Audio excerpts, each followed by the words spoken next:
কেউ আসছিল বাসায়? কই না তো। না, ওই সিগারেট। অনেক স্ট্রেস লাগছিল, সারাদিন বাসায় একা থাকি, এত মাথা ধরেছিল তাই স্মোক করছিলাম। তুমি তো সিগারেট খাওয়া পছন্দ করো না। মানুষ তো বদলায়, তাই না? তুমি আমাকে সারা জীবন এভাবে ভালোবেসে আগলে রাখবে তো? সারা জীবন ঠিক এভাবেই তোমাকে আগলে রাখ। তাহলে চলো আমরা বিয়ে করে ফেলি, আমার এভাবে থাকতে আর ভালো লাগে না।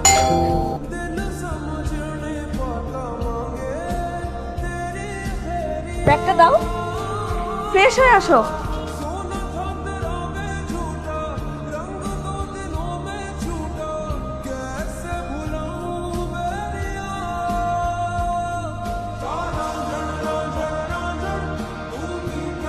নীরব, কোথায় যাচ্ছ তুমি?